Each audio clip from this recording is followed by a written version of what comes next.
Asawa lang kita sa papel, Althea, pero si Selina ang reyna ng buhay ko.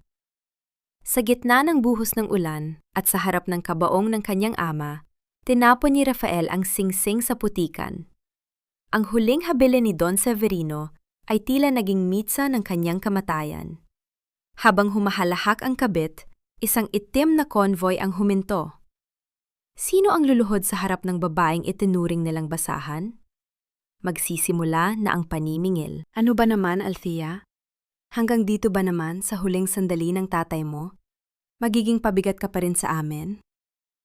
Ang boses ni Rafael ay parang malamig na bakan na bumaon sa dibdib ni Althea. Walang bahid ng lungkot, walang bakas ng pakikiramay. Ang mga salitang iyon ang sumalubong sa kanya sa loob ng kanilang madilim na sala. Ilang oras lamang, matapos nilang ihatid sa huling hantungan ang kanyang ama. Sa mga sandaling iyon, mahigpit na yakap ni Althea ang isang lumang mangkok ng mainit na arroz caldo. Mainat niya itong niluto. Iniisip na pagod ang kanyang asawa mula sa sementeryo. Gusto niyang bigyan ng init ang sikmura nito, kahit ang sarili niyang puso ay tila isang malaking tipak ng yelo sa tinde ng pangungulila. Ang usok mula sa pagkain ay humahaplos sa kanyang namumugtong mga mata, isang munting sakripisyo ng isang asawang pilit naghahanap ng pag-asa sa gitna ng trahedya. Ngunit ang init ng pagmamahal na iyon ay agad naglahon nang makita niya ang isang babaeng nakaupo sa paboritong sofa ni Rafael, si Selina. Suot nito ang isang hapit na pulang damit, hawak ang isang baso ng mamahaling alak, at nakasandal sa balikat ng kanyang asawa. Rafael, anong ibig sabihin nito? Bakit siya nandito? Ang boses ni Althea ay parang isang marupok na sinulid na anumang sandali ay mapuputol. Huwag ka nang magmaang-maangan, Althea, sabat ni Doña Imelda, ang kanyang biyenan, habang pababang hagdan. Hawak nito ang isang rosaryo, ngunit ang kanyang mga mata ay puno ng pot. Tapos na ang palabas. Ngayong wala na ang tatay mo, wala na ring dahilan para manatili ka sa pamilyang ito. Isang hamak na anak ng magbubukid na nangarap maging senyora? Nakakasuka. Binitawan ni Rafael ang isang makapal na sobre sa ibabaw ng lamesa. Ang tunog ng pagbagsak nito ay tila isang malakas na sampal na yumanig sa buong pagkatao ni Althea. Divorce papers, Althea. Pirmahan mo na. Ayoko nang mag-aksaya ng panahon sa isang babaeng walang maibibigay sa akin, kundi utang at kahihiyan. Akala ko ba may itinatagong yaman ang matandang iyon sa Batangas? Pero ano? Kahit pamburol, ako pa ang nagbayad. Pagak na tumawa si Rafael, isang tunog na mas masakit pa sa anumang pisikal na sugat. Hindi na malaya ni Althea na unti-unti nang tumatni ang kanyang mga kamay. Ang mangkok na kanina ay pinagpuyatan niyang ihanda ay dahan-dahang nadulas sa kanyang mga daliri.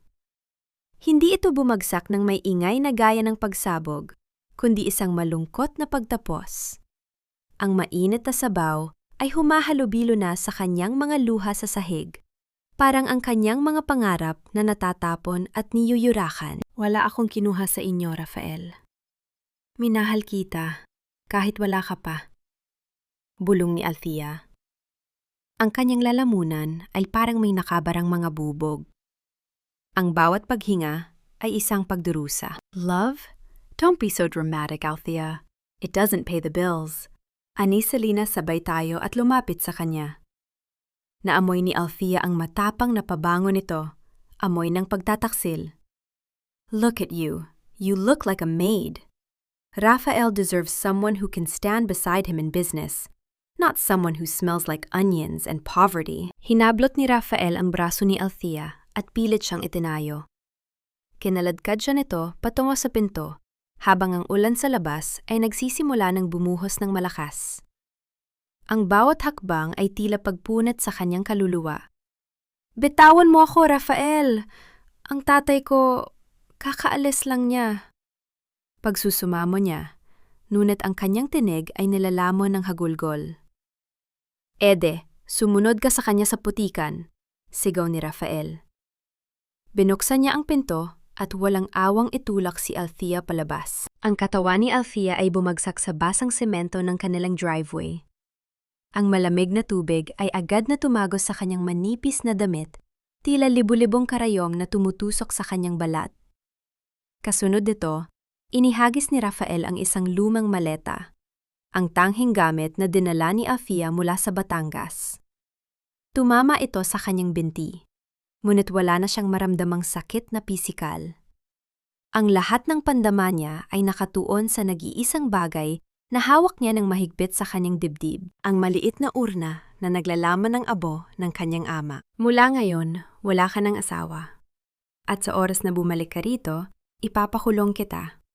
Huling hirit ni Rafael bago nito isinara ng malakas ang pinto. Ang katahimikan ng gabi ay nabasag lamang ng malakas na kulog at ang humahag-init na tunog ng ulan na tumatama sa bubong ng mansyong dating niyang itinuring na tahanan. Nakadapa si Althea sa putikan, yakap ang abo ng ama, habang ang bawat patak ng ulan ay tila nakikiramay sa kanyang pag-aapi.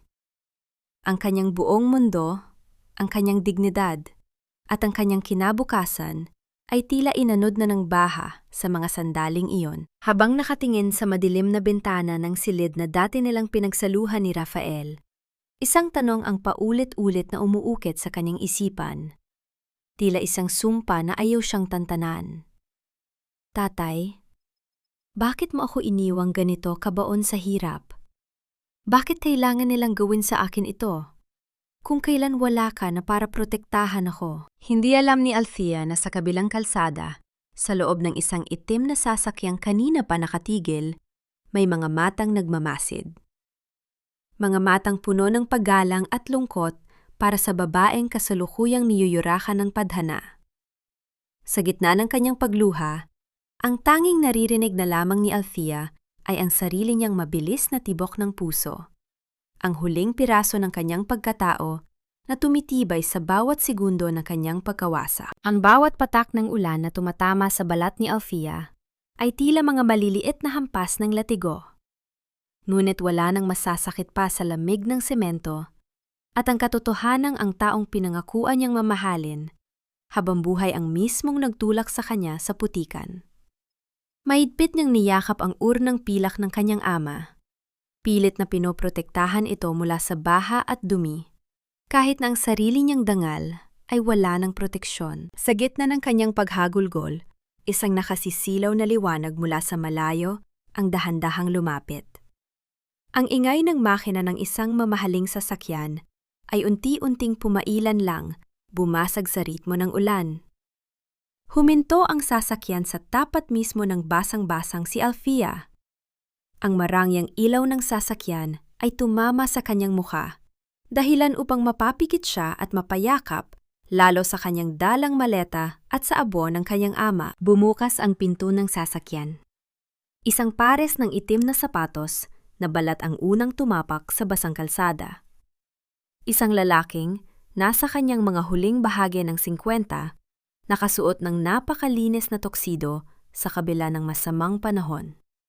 Ang bumaba habang may hawak na malaking itim na payong. Senyorita Althea? Ang boses ng matanda ay puno ng pait at matinding paggalang. Dahan-dahang iniangat ni Althea ang kanyang ulo. Ang kanyang mga pilikmata ay mabigat sa luha at tubig ulan. Attorney Castro, anong ginagawa niyo rito? Bakit kayo narito sa Manila?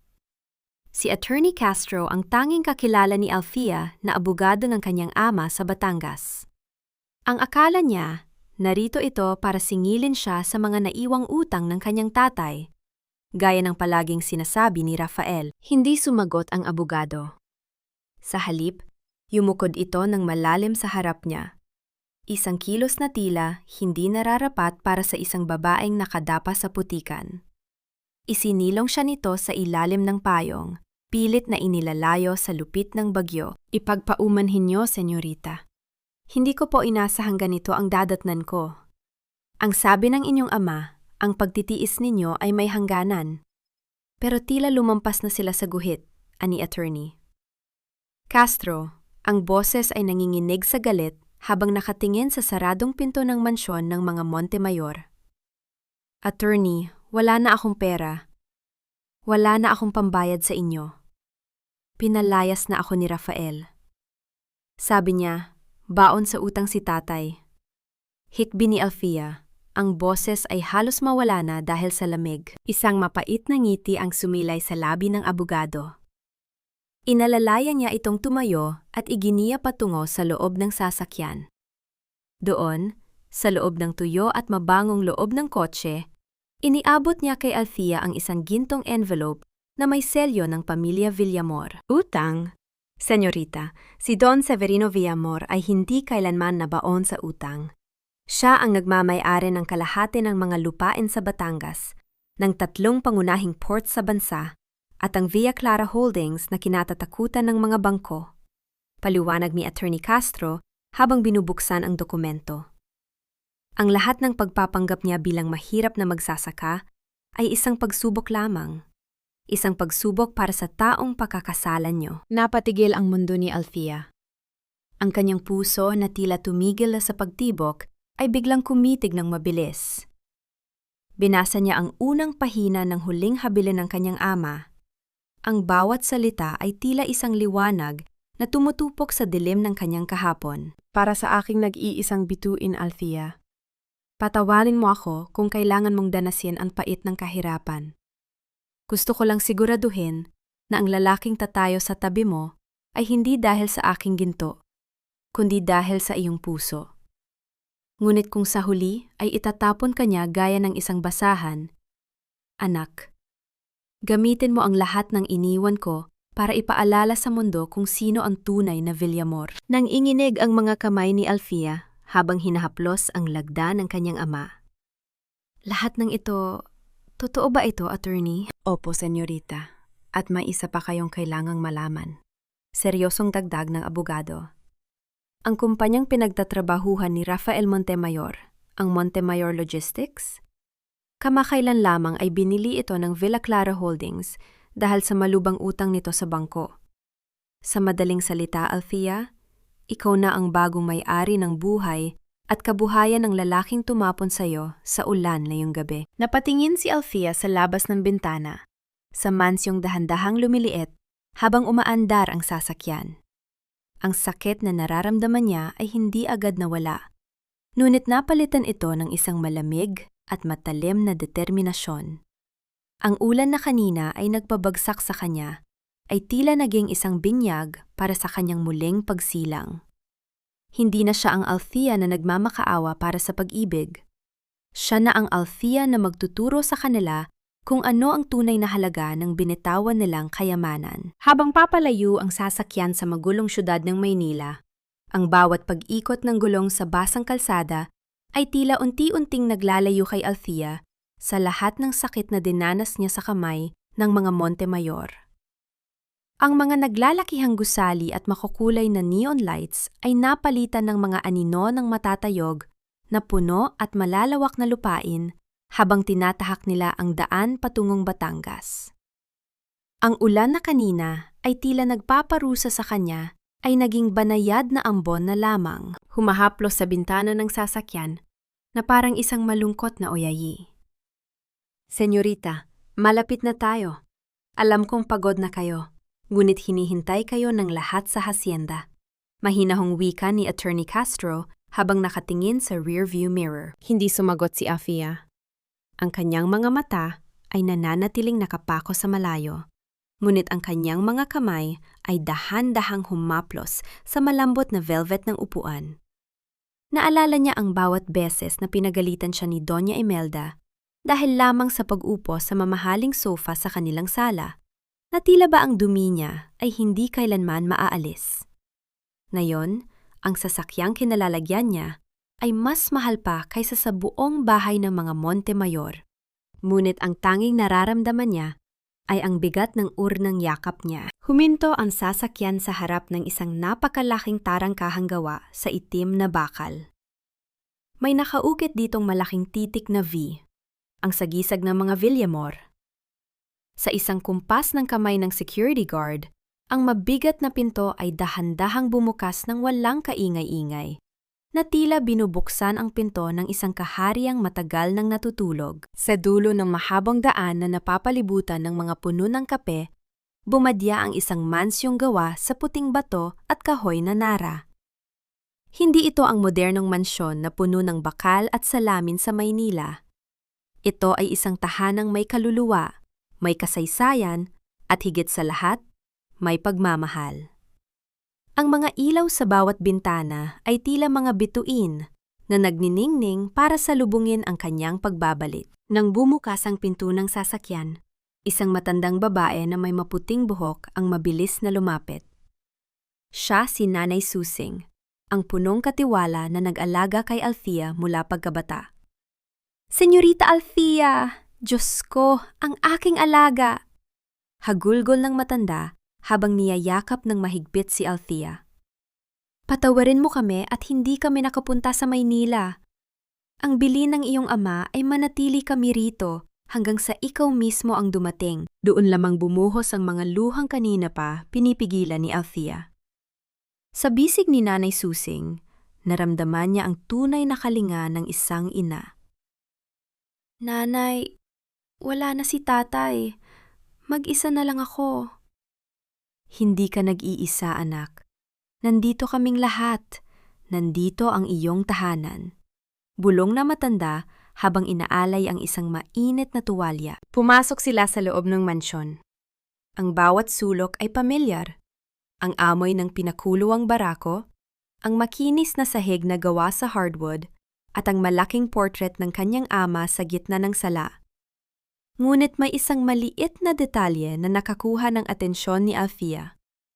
Sa ibabaw ng lamesa, sa tabi ng hagdan, naroon ang isang baso ng mainit na tsokolate at isang platitong may lamang suman.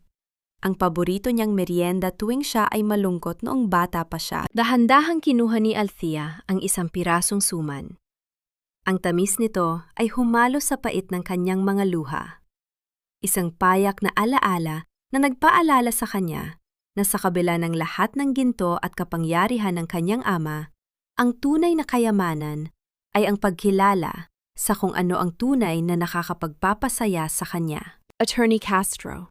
"Nanay Susing, mula ngayong gabi, ayaw ko nang makarinig ng kahit anong balita tungkol sa Maynila." Matatag na wika ni Althea habang pinapahid ang kanyang mga mata. "Gusto kong magpahinga. Gusto kong ibalik ang dating ako bago ako naging asawa ni Rafael. Gaya ng iyong nais, senyorita. Ngunit may isang bagay po kayong dapat malaman," ani Attorney Castro habang tinitingnan ang kanyang cellphone. Kanina pa tumatawag si Rafael.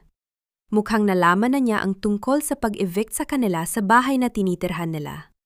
Akala niya po ay may nagkamali lamang sa bangko. Isang mapait na ngiti ang sumilay sa labi ni Althea. Inilapag niya ang tasa ng tsokolate at tinitigan ang portrait ng kanyang ama. "Hayaan niyo siyang magmakaawa sa hangin. Huwag ninyong sasagutin ang kahit anong tawag niya. Gusto kong maramdaman niya ang pakiramdam ng walang matakbuhan.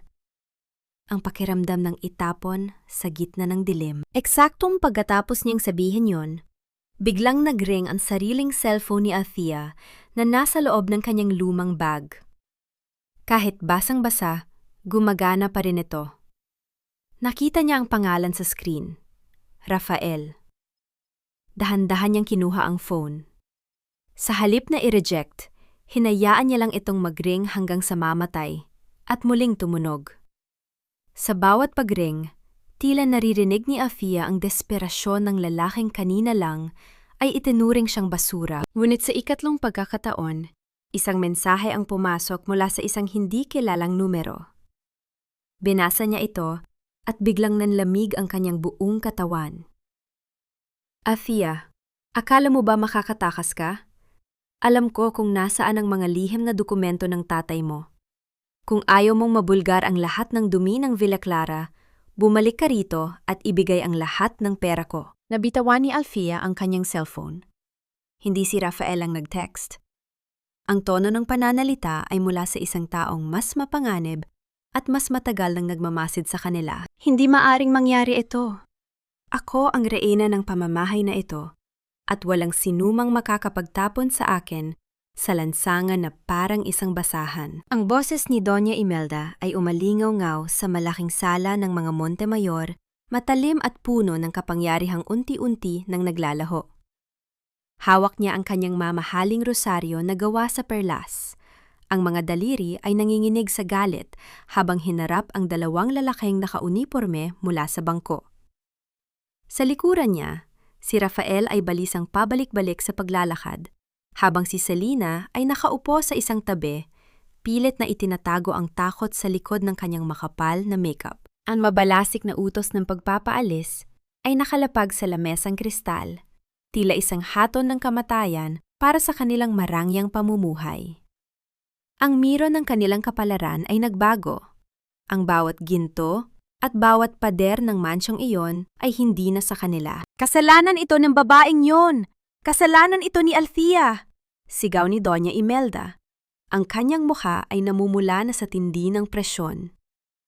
Mula nang pumasok siya sa pamilyang ito, dinala niya ang kamalasan ng kanyang ama. "Rafael, hanapin mo ang babaeng yon. Sigurado akong ninakaw niya ang mga dokumento ng kumpanya bago siya umalis." Sa malayo, sa katahimikan ng mansyon sa Batangas, tila naririnig ni Althea ang mga hiyaw ng kanyang biyenan, ngunit ang kanyang atensyon ay nakapako sa kislap ng kanyang cellphone na nalaglag sa sahig. Ang mensaheng natanggap niya ay parang isang laso na dahan-dahang kumakalat sa kanyang sistema. Ang init ng tsaan na kanina lang ay nagbibigay ng ginhawa ay tila naging yelo sa kanyang mga kamay. Dahan-dahan niyang pinulot ang cellphone.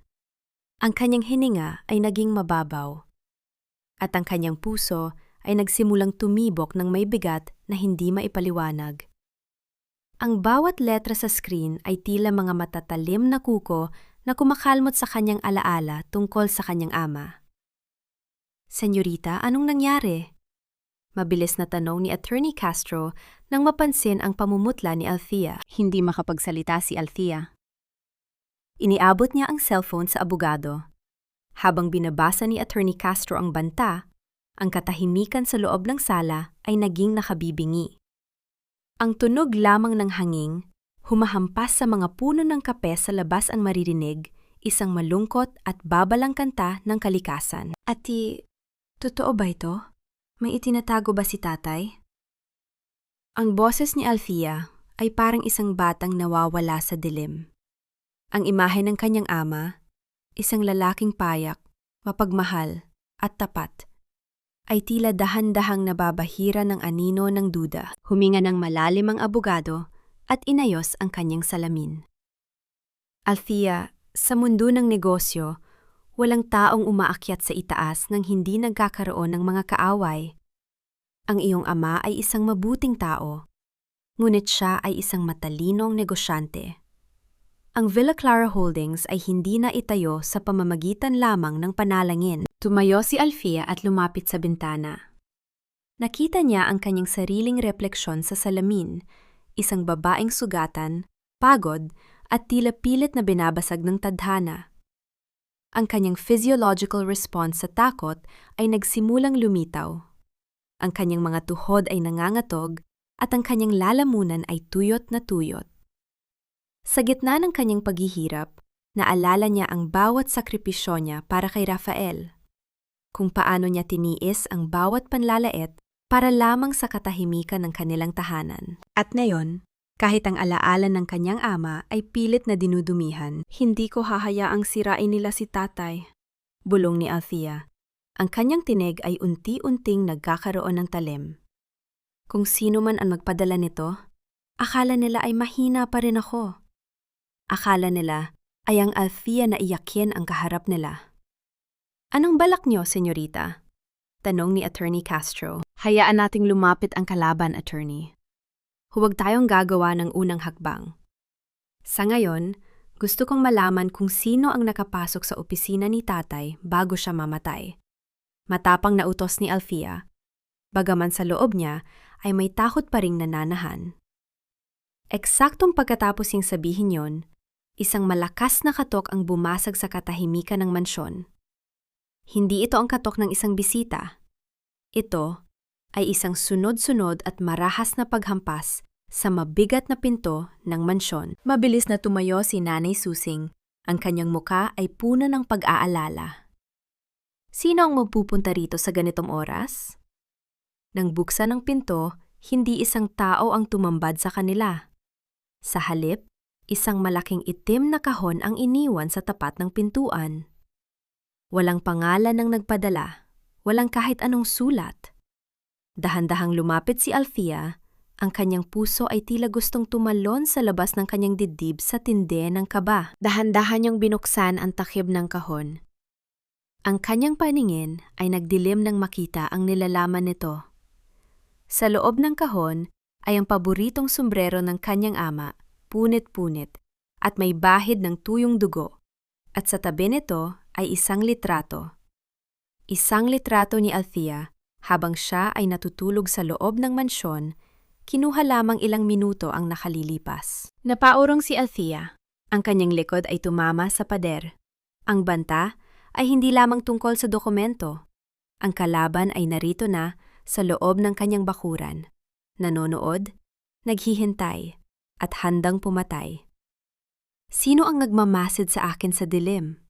At hanggang saan ang kayang gawin ni Rafael para lamang makuha ang yaman na kailanman ay hindi naging sa kanya. Ang silid na kanina ay puno ng init ng tsaa at amoy ng sariwang kape ay tila naging isang malawak at malamig na libingan sa isang saglit. Nanigas ang buong katawan ni Althea habang ang kanyang mga mata ay nananatiling nakapako sa madugong sombrero ng kanyang ama. Ang kanyang hinina ay naging mababaw at mabilis. Tila may isang mabigat na kamay na sumasakal sa kanyang lalamunan. Ang bawat pintig ng kanyang puso ay naging isang marahas na dagundong sa kanyang pandinig, isang babala ng panganib na hindi niya nakikita, ngunit nararamdaman sa bawat balahibo sa kanyang balat. Dahan-dahang nang hina ang kanyang mga tuhod hanggang sa mapaupo siya sa sahig. Ang kanyang mga kamay ay nanginginig habang pilit na inaabot ang litrato ng kanyang sarili. Ang kanyang physiological response sa matinding takot ay hindi maikakaila. Ang kanyang mga daliri ay naging kasing lamig ng yelo at ang kanyang paningin ay nagsimulang lumabo dahil sa nagbabadyang mga luha. Ang litratong iyon, na kinuha habang siya ay walang kalaban-laban at natutulog, ay isang tahasang paglapastangan sa kanyang tahanan. "Senyorita, huwag niyo pong hawakan!" Mabilis na sigaw ni Nanay Susing habang tinatakpan ang bibig sa tinde ng gulat. Mabilis na lumapit ang matanda at niyakap si Althea, pilit na inilalayo ang paningin ng dalaga sa malupit na banta. Ngunit sa gitna ng panginginig, isang kakaibang pakiramdam ang nagsimulang gumapang sa puso ni Althea. Hindi na ito ang takot na nagpapaayak sa kanya sa harap ni Rafael. Ito ay isang matalim at nagniningas na poot. Ang imahe ng kanyang ama na duguan ay tila naging mitsa ng isang apoy na matagal na niyang ibinaon sa limot. Dahan-dahan niyang itinulak ang bisig ni Nanay Susing at tumayo ng tuwid. Ang kanyang muka ay naging kasing tigas ng marmol. "Attorney Castro, i-lock ang lahat ng tarangkahan. Tawagan mo ang lahat ng security personnel ng Villa Clara. Ang boses ni Althea ay hindi na nanginginig. Ito ay malamig, autoritatibo, at puno ng determinasyon. Gusto kong malaman kung sinong guard ang nakaduty sa West Wing kanina. Walang makakalabas o makakapasok sa hacienda nang hindi ko nalalaman." "Opo, senyorita, nayon din po," tugon ni Attorney Castro, na tila nabigla sa biglang pagbabago ng aura ni Althea. Mabilis itong lumabas ng silid upang isagawa ang mga utos. Lumapit si Althea sa portrait ng kanyang ama. Hinawakan niya ang gintong frame nito at tinitigan ang mga mata ni Don Severino. Sa gitna ng kaguluhan, naalala niya ang mga salita ng ama noong siya ay bata pa. "Althea, ang tunay na lakas ay hindi nakikita sa laki ng boses, kundi sa lalim ng iyong paninindigan kapag ang lahat ay nais kang pabagsakin." Kinuha niya ang isang puting panyo at maingat na pinunasan ang dumi sa kanyang binti, isang simbolikong paglilinis ng kanyang pagkatao mula sa putik na ibinato sa kanya ng mga Montemayor. "Nanay Susing, Ihanda niyo ang aking pinakamagandang damit para bukas. Ang itim na seda nga ibinigay ni tatay, utos niya habang nakatingin sa malayo. Tapos na ang panahon ng pagtatago. Kung gusto nila ng giyera, ibibigay ko sa kanila ang isang reyna. Samantala sa Maynila, ang gabi ay puno ng kaguluhan para kay Rafael. Habang pilit nilang isinisiksik ang kanilang mga kagamitan sa isang mas maliit na apartment, ang bawat gamit na nababasag at bawat sigaw ni Doña Imelda ay tila isang kumpas ng kanilang pagbagsak. Ang bawat hakbang ni Rafael sa loob ng bago nilang tinitirhan ay puno ng bigat, hindi lamang dahil sa pagod, kundi dahil sa lumalaking takot na baka totoo ang lahat, na ang asawang itinapon niya sa ulan ay ang susi sa kanyang kaligtasan. Pabalik sa Batangas, habang sinusuri ni Attorney Castro ang mga CCTV footage, isang maliit na detalye ang nakakuha ng kanyang pansin. Isang anino sa labas ng bintana ni Afia ang nakita sa record, ilang minuto bago iwan ang kahon. Ang aninong yon ay may hawak na isang pamilyar na bagay, isang bracelet na may mga kulay ng asul at ginto, ang eksaktong bracelet na regalo ni Afia kay Rafael sa kanilang unang anibersaryo. Nabitawan ni Attorney Castro ang kanyang hawak na tablet. Hindi ito gawa ng isang estranjero. May traidor sa loob ng hacienda, at ang traidor na yon ay may direktang koneksyon sa mga Montemayor. Mabilis na bumalik ang abogado sa sala kung nasaan si Alfia. Senyorita, may kailangan kayong makita. Mukhang hindi lang si Rafael ang kalaban natin. May nagpapalakad ng impormasyon mula rito patungo sa Maynila. Lumingon si Alfia. Ang kanyang mga mata ay naniningkit sa tinde ng suspensyon. Sino, attorney? Sino ang nagbebenta ng kaluluwa nila sa mga taong pumatay sa katahimikan ng aking ama? Eksaktong sa sandaling iyon. Ang kuryente sa buong mansyon ay biglang naputol. Ang lahat ng ilaw ay namatay at ang buong paligid ay nabalot ng isang nakabibinging kadiliman. Sa gitna ng katahimikan, narinig ni Althea ang isang mahinang kaluskos na mga paa sa likuran niya at ang amoy ng isang pamilyar na sigarilyo na tanging si Rafael lamang ang gumagamit. Althea, akala mo ba ganoon kadaling takasan ang mga utang mo? Isang boses ang bumulong sa dilim, direkta sa kanyang tainga. Akala mo pa ganoon kadaling talikuran ang mga obligasyon mo, Althea? Kahit nasaan ka, abot ka ng kamay ko. Ang bulong na iyon ay parang haplos ng isang ahas sa pandinig ni Althea. Nanigas ang kanyang buong katawan. Ang bawat himaymay ng kanyang balat ay tila nagyelo sa tindi ng kilabot. Sa kabila ng kadiliman, naamoy niya ang pamilyar na timpla ng sigarilyo at mamahaling alak na palaging kasunod ni Rafael, isang amoy na dati ay nagbibigay sa kanya ng katiwasayan. Ngunit ngayon ay nagdadala lamang ng dumi at panganib. Hindi sumigaw si Althea.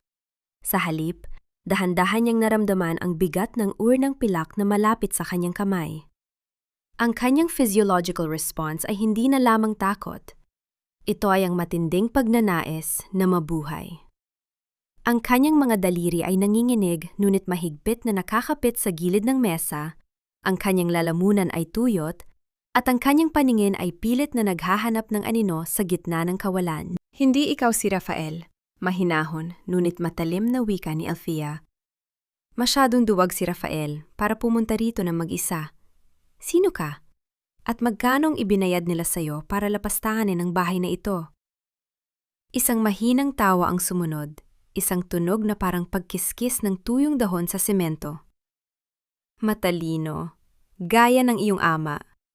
Pero ang talino ay walang silbi kung wala kang hawak na baraha. Bago pa makasagot ang estrangero, isang serya ng malalakas na ilaw ang biglang bumukas mula sa labas ng mansyon.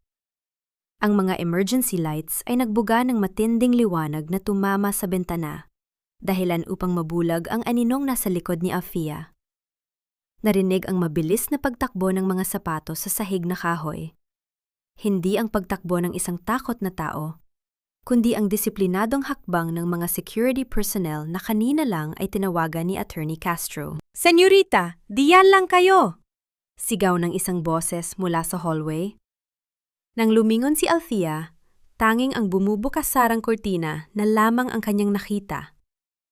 Ang estranghero ay naglaho na parang usok sa bintana, iniwan ang amoy ng sigarilyo na tila isang mansa sa hangin. Napasandal si Althea sa pader. Ang kanyang dibdib ay mabilis na tumataas baba, habang ang kanyang mga kamay ay dahan-dahang humahaplos sa kanyang leeg. Tila sinisigurado kung buo pa rin siya. Sa gitna ng pang-angatog ng kanyang mga tuhod, kinuha ni Althea ang isang ballpen na ginto mula sa ibabaw ng lamesa ng kanyang ama. Hinawakan niya ito ng mahigpit, hindi bilang panulat, kundi bilang isang paalala na ang kapangyarihang hawak niya ngayon ay higit pa sa pisikal na lakas. Itinindig niya ang kanyang balikat, pinunasan ang malamig na pawis sa kanyang noo, at hinarap ang mga gwardiyang pumasok. Kinabukasan, sa gitna ng maingay at magulong opisina ng Montemayor Logistics sa Maynila, magkaibang eksenang nagaganap. Si Rafael ay nakaupo sa kanyang swivel chair. Ang kanyang kurbata ay maluwag, at ang kanyang buhok ay gulo-gulo. Ang lamesa niya ay puno ng mga red notices mula sa bangko at mga demand letters mula sa mga supplier. Ang bawat ring ng telepono ay tila isang dagok sa kanyang pride. "Rafael, gawin mo ang paraan," sabi ng landlord. "Kapag hindi tayo nagbayad bago mag-alas 5, itatapon nila ang mga Hermes bags ko sa labas." Bulyaw ni Selina habang pabalik-balik sa paglalakad. Ang kanyang boses ay parang sirang plaka na nagpapakirot sa ulo ni Rafael. "Tumahimik ka, Selina. Hindi mo ba nakikita? Wala na tayong credit line.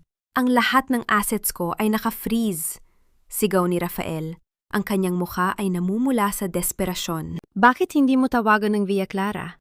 Sabi mo, kumpanya yon ng tatay ni Althea? Siguradong may naiwan siyang butal doon," hamon ni Selina. Ang kanyang mukha ay puno ng kasakiman. Isang mapait na tawa ang kumawala kay Rafael. "Tinatawagan ko, pero walang sumasagot. At balita ko, may bagong chairperson ang kumpanya. Isang taong hindi pa nagpapakita sa publiko, pero unti-unti nang binibili ang lahat ng utang natin." Sa sandaling iyon, bumukas ang pinto ng opisina at pumasok ang kanyang sekretarya na namumutla. Hawak nito ang isang itim na envelope na may gintong selyo, ang selyo ng Villa Clara Holdings. "Sir, may ipinaabot po ang chairperson ng Villa Clara." Pabulong na wika ng sekretarya. Mabilis na hinablot ni Rafael ang sobre. Ang kanyang mga kamay ay nanginginig habang binubuksan ang mamahaling papel. Inaasahan niyang ito ay isang kasunduan para sa bailout, isang paraan para maisalba ang kanyang naghihingalong kumpanya. Ngunit ang nakasulat sa loob ay isang maikli at direktang utos na nagpabilis ng tibok ng kanyang puso. "Mr. Rafael Montemayor, ang iyong presensya ay kinakailangan sa boardroom ng Villa Clara Tower bukas, alas 9 ng umaga. Pag-uusapan natin ang kabuuang foreclosure ng iyong kumpanya at ang iyong personal na pananagutan sa mga nawawalang pondo ng aking ama. Huwag kang mahuhuli." Walang pangalan ang nakalagda. Tanging ang titulong The Chairperson lamang. Napaupo si Rafael. Ang kanyang paningin ay nagdilim. Ang tanging paraan para maligtas siya ay ang humarap sa taong ito. Isang taong tila alam ang bawat dumi sa kanyang kamay. Hindi niya alam. Sa kabilang bahagi ng lungsod, si Althea ay kasalukuyang nakatayo sa harap ng isang malaking salamin. Suot niya ang itim na sutlang damit, ang kanyang buhok ay maayos na nakapusod, at ang kanyang mga mata ay walang bakas ng pag-aalinlangan. "Handa na ang sasakyan, senyorita," anunsyo ni Attorney Castro sa pintuan. Tumingin si Althea sa kanyang refleksyon at dahan-dahang isinuot ang kanyang itim na shades. "Attorney, siguraduhin mong walang kahit isang Montemayor ang makakalabas ng gusaling iyon nang hindi nararamdaman ang pait ng bawat luhang ibinuhos ko sa ulan." Ang bawat hakbang ni Rafael sa malawak na lobby ng Villa Clara Tower ay tila pagtapak sa isang mundong hindi kailanman naging para sa kanya. Ang kisame ay napakataas, gawa sa mga kristal na nagniningning na parang mga bituin, at ang sahig ay gawa sa pinakamahal na marmol na tila sumasalamin sa kanyang sariling pagkapahiya. Sa bawat pagdaan ng mga empleyadong nakasuot ng plansadong uniforme, nararamdaman ni Rafael ang liit ng kanyang pagkatao. Isang pakiramdam na dati ay siya ang nagpapadanas kay Althea. Habang naghihintay sa elevator, pilit na inayos ni Rafael ang kanyang kurbata. Ang kanyang mga palad ay basa ng pawis, at ang kanyang lalamunan ay tila may nakabara na tuyong tinapay. Sa loob ng kanyang isipan, pilit niyang binubuo ang mga salitang sasabihin sa bagong chairperson. Gagamitin niya ang kanyang karisma, ang kanyang galing sa pagsasalita, at marahil ay kaanting pagpapakumbaba para makuha ang loob nito. Hindi niya alam na sa bawat segundo ng kanyang pag-akyat, binaalikan ni Althea ang mga alaala ng nakaraan na tila mga sugat na ayaw maghilom. Sa itaas na palapag, sa loob ng isang silid na puno ng amoy, ng sariwang rosas at mamahaling pabango, nakatayo si Althea sa harap ng bintanang salamin. Hawak niya ang isang lumang resibo na kupas na ang tinta, ang resibo ng matrikula ni Rafael para sa kanyang Masters in Business Administration, 10 taon na ang nakalilipas. Isang alaala ng panahong nagtatrabaho si Althea sa isang maliit na laundry shop sa Batangas. Naglalaba ng sandamakmak na maong at kumot hanggang sa mamula at magsugat ang kanyang mga kamay para lamang maibigay kay Rafael ang pangarap nitong makapag-aral sa Maynila. Naalala niya kung paano siya nag-umiti sa kabila ng pagod nang ibigay niya ang perang naipon niya at kung paano siya hinalikan ni Rafael noon habang nangangakong tayong dalawa ang aakyat sa rurok ng tagumpay. Ngunit nang makamit ni Rafael ang rurok, ang kamay na naglaba para sa kanya ang unang binitiwan nito dahil nakakahiya raw ang magkaroon ng asawang amoy, sabon at zonrox. Ang utang na loob ay naging isang banyagang salita para sa mga Montemayor. Senyorita, narito na po si Mr. Montemayor. Nasa boardroom na siya. Mahinahong pag-uulat ni Attorney Castro. Itinago ni Althea ang lumang resibo sa loob ng kanyang bulsa. Ang kanyang muka ay walang emosyon, parang isang malalim na lawa na walang kahit anong ripples. Paupuin niyo siya doon ng 10 minuto pa, attorney. Gusto kong malasap niya ang bawat segundo ng paghihintay. Gusto kong maramdaman niya kung paano magmakaawa ang oras. Sa loob ng boardroom, ang katahimikan ay nakabibingi. Ang tunog lamang ng aircon na humuhuni ang maririnig ni Rafael na tila isang mahabang bulong ng pangungutya. Ang bawat tik-tak ng orasan sa kanyang isipan ay nagpapabilis ng kanyang kaba. Sinubukan niyang uminom ng tubig sa basong nasa lamesa. Ngunit ang pang-inginig ng kanyang kamay ay naging sanhi ng mahinang pagtama ng kristal sa kahoy na lamesa, isang tunog na nagpahayag ng kanyang tunay na takot. Biglang bumukas ang malaking pinto ng boardroom. Hindi ito ang mabilis na pagbukas na inaasahan niya, kundi isang mabagal at marangal na paggalaw. Pumasok ang 2 gwardiya, kasunod si Attorney Castro, at sa huli, isang anino ng isang babaeng nakasuot ng itim na ang bawat hakbang ng kanyang high heels sa carpet ay tila isang hatol ng kamatayan. Hindi agad tumingin si Althea kay Rafael. Naupo siya sa dulo ng mahabang lamesa, sa upuang nakalaan para sa pinakamakapangyarihang tao sa gusali. Inayos niya ang kanyang mga papeles nang hindi man lang tinatapon ang sulyap sa lalaking nasa harap niya. "Good morning, Mr. Montemayor," simula ni Attorney Castro. "Narito tayo para pag-usapan ang foreclosure ng iyong kumpanya at ang kabuuang halaga ng iyong mga utang na kasalukuyang binili na ng Villa Clara Holdings." I understand, attorney. Utal ni Rafael, ang kanyang boses ay tila isang tuyong dahon. Pero baka pwedeng makausap ko ang chairperson ng personal? Sigurado akong magkakaintindihan kami. May mga mungkahi ako para sa muling pagbangon ng kumpanya. Doon lamang dahan-dahang iniyangat ni Althea ang kanyang ulo. Inalis niya ang kanyang itim na shades at ang kanyang mga mata, malamig, matalim, at puno ng alaala, ay direktang tumama sa mga mata ni Rafael. "Mungkahi, Rafael? Gaya ba ng mungkahi mong itapon ng asawa mo sa gitna ng ulan dahil wala na siyang silbi sa'yo?" Ang katahimikan sa boardroom ay naging kasing bigat ng isang bundok. Napabitaw si Rafael sa kanyang hawak na folder. Ang kanyang bibig ay bumukas, ngunit walang salitang lumabas. Ang muka ng babaeng itinuturing niyang basura, ang babaeng pinalayas niya sa harap ng kabaong ng kanyang ama, ay ang mismong mukhang nakatingin sa kanya mula sa trono ng kapangyarihan. Althea? Pabulong na wika ni Rafael, ang kanyang mukha ay nawalan ng kulay, tila isang bangkay na nakakita ng sariling hatol. Mali ka, Rafael, tugon ni Althea habang dahan-dahang tumatayo at lumalapit sa kanya. Ang boses ay kasing talim ng isang balisong. Hindi ako si Althea. Ako, ang chairperson na magpapatunay sa'yo na ang bawat luhang idinulot mo ay may katumbas na presyo. At sisiguraduhin ko na wala kang matitira kahit isang sentimo para bayaran ang iyong kahihiyan. Sa sandaling yon, ang cellphone ni Rafael ay biglang tumunog sa loob ng kanyang bulsa. Isang tawag mula sa kanyang ina, si Doña Imelda. Dahil sa tindi ng kaba, hindi sinasadyang na-press ni Rafael ang speakerphone. Rafael, nasaan ka na ba? May mga pulis dito sa bagong apartment.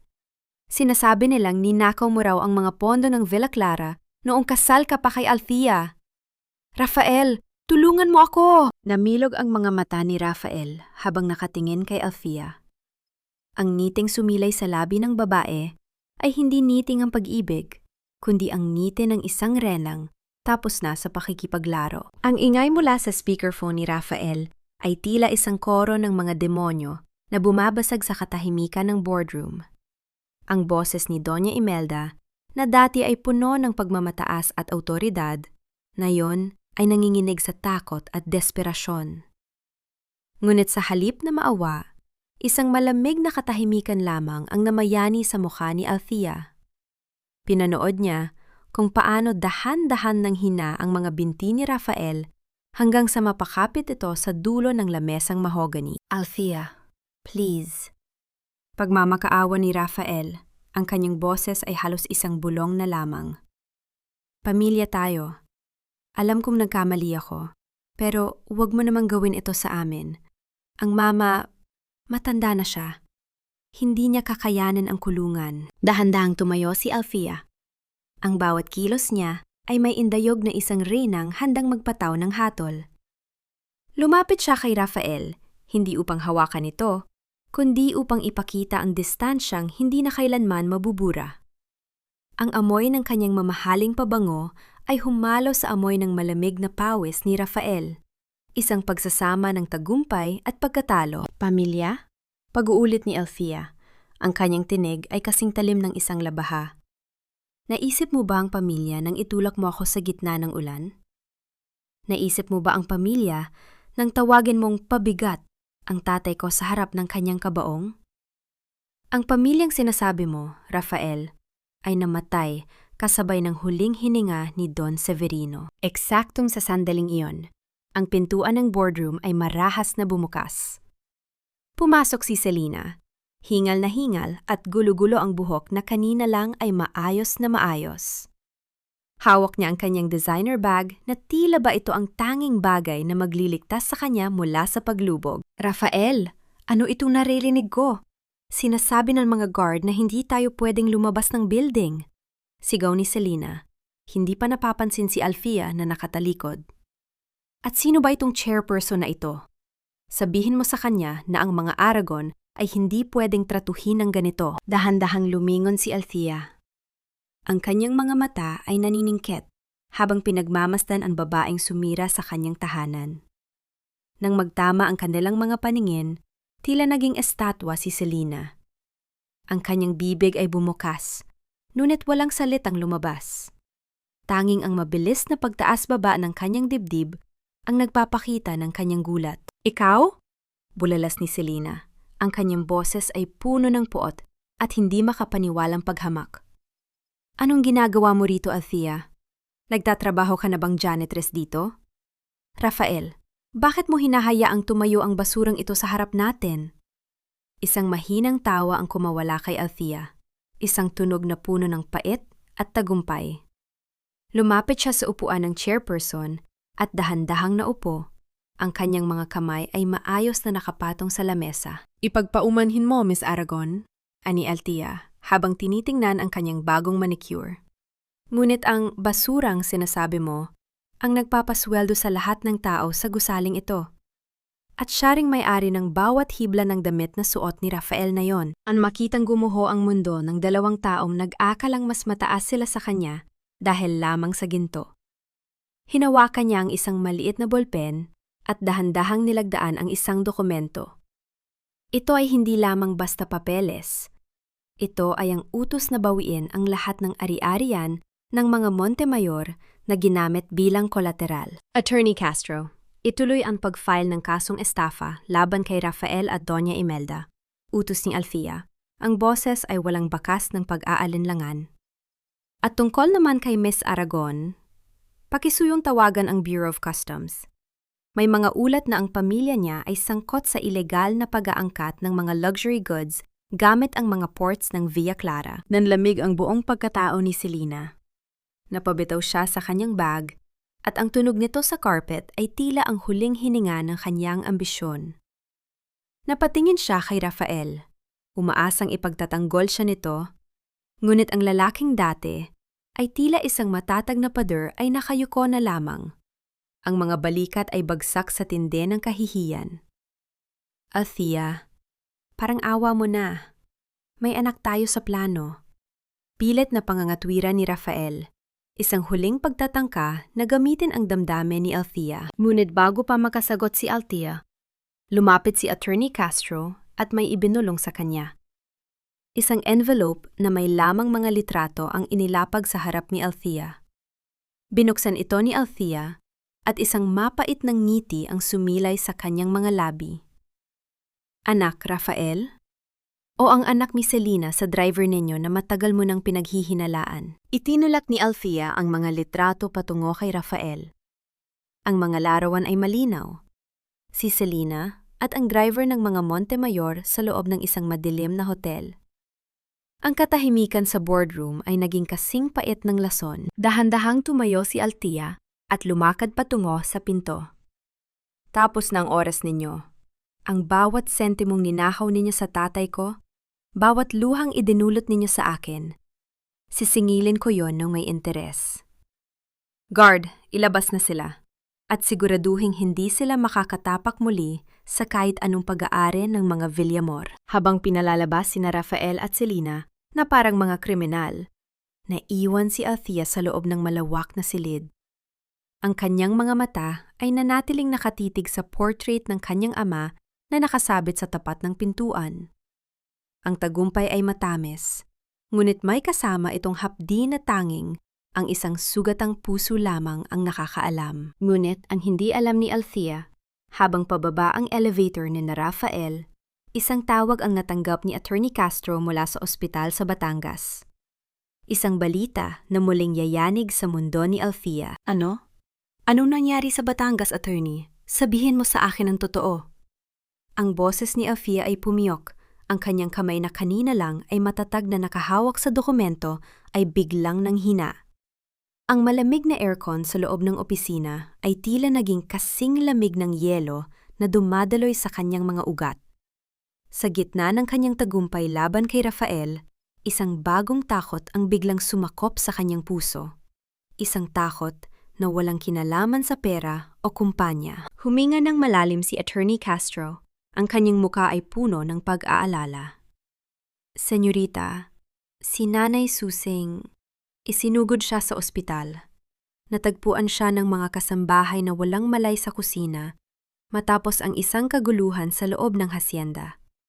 May mga hindi kilalang lalaki na pilit na pumasok at naghanap ng kung ano sa kwarto ng iyong ama. Napaupo si Althea sa kanyang swivel chair.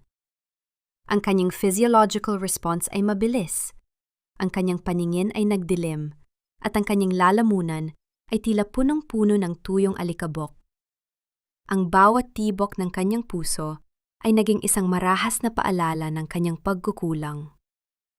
Habang abala siya sa paghihiganti sa Maynila, ang taong nag-alaga sa kanya mula pagkabata ay nalagay sa panganib dahil sa mga lihim na hindi niya palubos na nauunawaan. Isang masakit na realisasyon.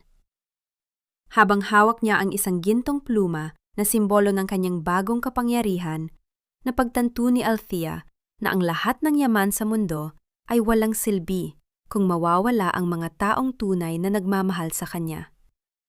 Dahan-dahan niyang kinuha ang maliit na panyong binurdahan ni Nanay Susing para sa kanya noong dalaga pa siya, at doon niya ibinuhos ang kanyang tahimik na pagluha. Ihanda ang helicopter, attorney. Babalik ako sa Batangas ngayon din. Utos ni Althea. Ang boses ay nanginginig, ngunit puno ng determinasyon. Samantala, sa isang madilim at maruming kanto sa labas ng gusale, sina Rafael at Selina ay tila mga basang sisiw na pinalayas sa isang marangyang piging. Ang magarang damit ni Selina ay may mansa na ng putik at ang buhok nito ay gulo-gulo sa tinde ng kanilang pag-aaway. Kasalanan mo ito, Rafael. Kung hindi ka naging tanga at duwag, sana ay nasa atin pa ang kumpanya. Sigaw ni Selina. Ang kanyang boses ay puno ng poot at pagmamataas kahit wala na siyang maipagmamalaki. At iyong anak? Huwag kang umasang makikita mo siya. Wala kang kwentang lalaki. Manahimik ka, Selina. Ginamit mo lang ako.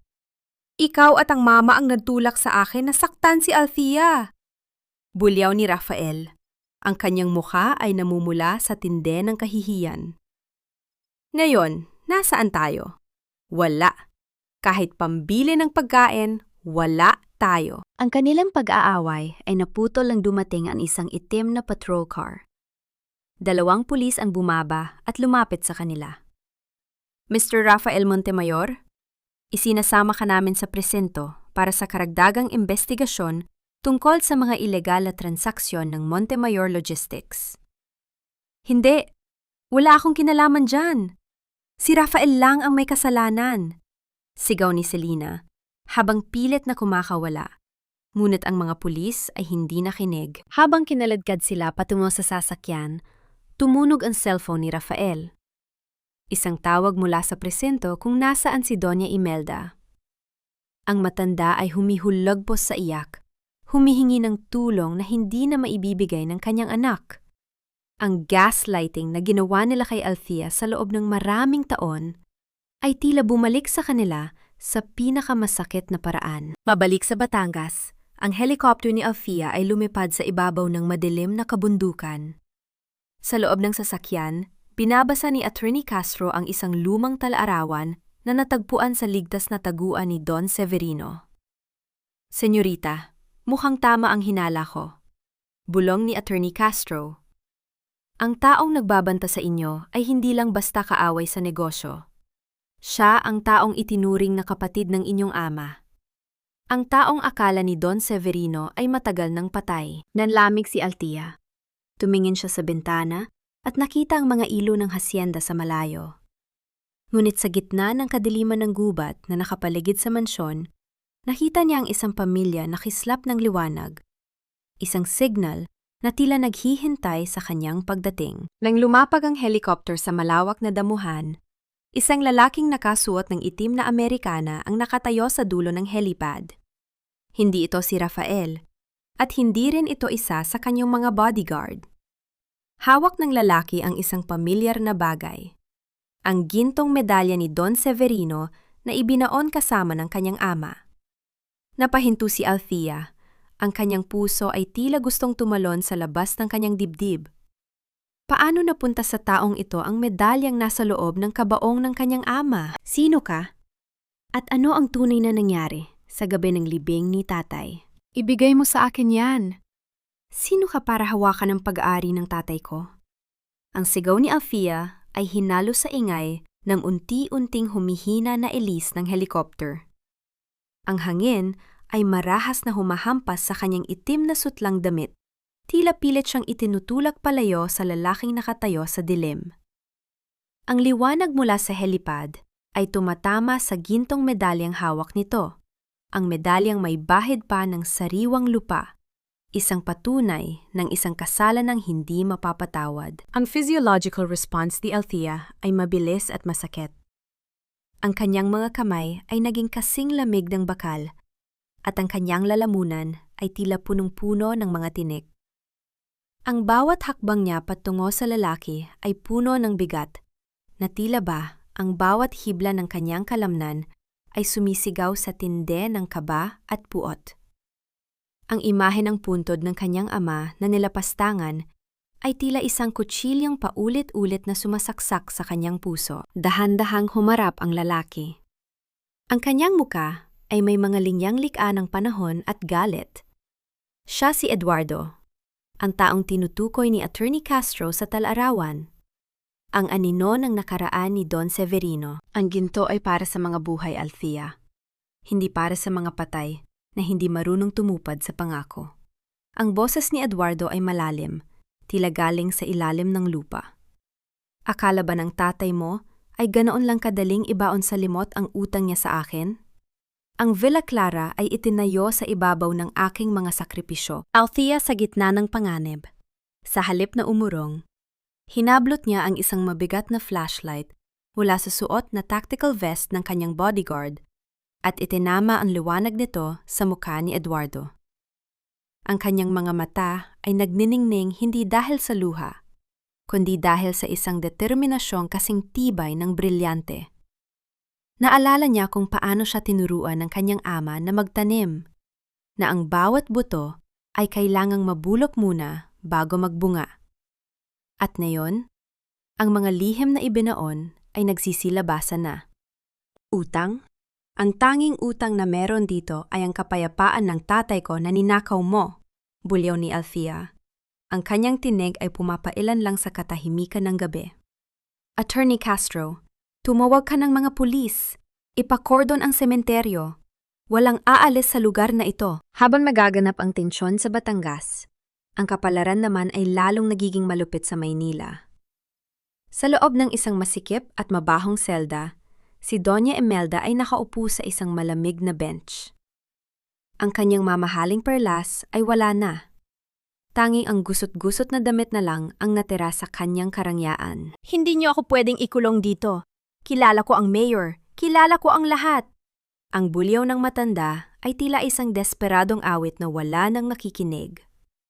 Ang kanyang gaslighting ay hindi na tumatalab sa mga rehas na bakal. Ang bawat tingin ng ibang preso sa kanya ay tila isang paghuhukom sa lahat ng taong minaliit at tinapaktapakan niya noon. Si Rafael naman, sa kabilang panig ng presento, ay nakayuko sa harap ng isang investigador. Ang bawat dokumentong inilalapag sa harap niya, ang mga peking pirma, ang mga nawawalang pondo, ay tila mga pako sa kanyang sariling kabaong. Ang kanyang isipan ay lumilipad pabalik sa gabi ng ulan. Naalala niya ang mukha ni Althea nang itulak niya ito. Ang pagsisisi ay nagsisimulang lumamon sa kanyang sistema, ngunit alam niyang huli na ang lahat. Bumalik ang eksena sa Batangas. Isang putok ng baril ang umalingaw-ngaw mula sa direksyon ng mansyon. Isang tunog na bumasag sa katahimikan at nagpatigil sa lahat. Senyorita, ang mansyon! Masusunog ang library ng iyong ama! Sigaw ng isang tauhan na tumatakbo patungo sa kanila. Lumingon si Althea at nakita ang mga dambuhalang apoy na dahan-dahang lumalamon sa itaas na bahagi ng mansyon. Doon nakatago ang lahat ng mga original na titulo at dokumento ng Villa Clara. Ang bawat pahina ng kasaysayan ng kanyang pamilya ay nagiging abo na sa harap ng kanyang mga mata. Napatingin siya kay Eduardo na ngayon ay may isang mapait na ngiti sa labi. Kung hindi mapupunta sa akin ang Villa Clara, Althea, sisiguraduhin kong wala ring matitira para sa'yo. Napatakbo si Althea patungo sa naglalagablab na mansyon, hindi iniintindi ang panganib. Ang kanyang tanging naiisip ay ang huling habilin ng kanyang ama na nasa loob ng silid na iyon. Ngunit bago pa siya makalapit sa pintuan, isang malakas na pagsabog ang yumanig sa lupa, at ang naglalakihang pinto ng mansyon ay bumagsak, hinarangan ang tanging daan papasok. Sa loob ng apoy, isang anino ang gumagalaw. Isang tao ang naroon pa sa loob. Pilit na isinasalba ang isang itim na bag. Sino ang nagpapakamatay para sa mga dokumentong yon? At bakit tila pamilyar sa akin ang bawat galaw niya sa gitna ng mga ningas? Hindi, ang mga alaala ng tatay ko. Hindi ninyo pwedeng ubusin ang lahat. Ang sigaw ni Althea ay tila naging bahagi na ng ingay ng naglalagablab na apoy na lumalamon sa library ng mansyon. Ang init ay humahaplos sa kanyang mukha, tuyot na tuyot ang kanyang balat, at ang amoy ng nasusunog na papel at lumang kahoy ay sumasakal sa kanyang bawat paghinga. Ang kanyang physiological response ay matindi. Ang kanyang mga mata ay mahapdi, hindi lamang dahil sa usok, kundi dahil sa bawat pahina ng kasaysayan ng kanyang ama na nagiging abona sa harap niya. Ang kanyang mga kamay ay mahigpit na nakakapit sa kanyang dibdib. Tila ba doon niya pilit na itinatago ang natitirang piraso ng kanyang pagkatao. Sa gitna ng nagangalit na mga ningas, isang figura ang dahan-dahang lumitaw mula sa makapal na uso. Ang bawat hakbang nito ay mabigat, tila pasan ang buong bigat ng gusaling babagsak na. Nang maaninag ni Althea ang mukha ng tao, halos tumigil ang kanyang paghinga. Hindi ito si Eduardo at hindi rin ito si Rafael. Siya si Mateo, ang anak ng isa sa mga pinakamatandang magsasaka sa hacienda na matagal nang pinag-aral at tinulungan ni Don Severino. Hawak niya ang isang itim na bag na gawa sa makapal na balat. Ang kanyang damit ay puno ng uling at may mga bahid ng paso ang kanyang mga braso.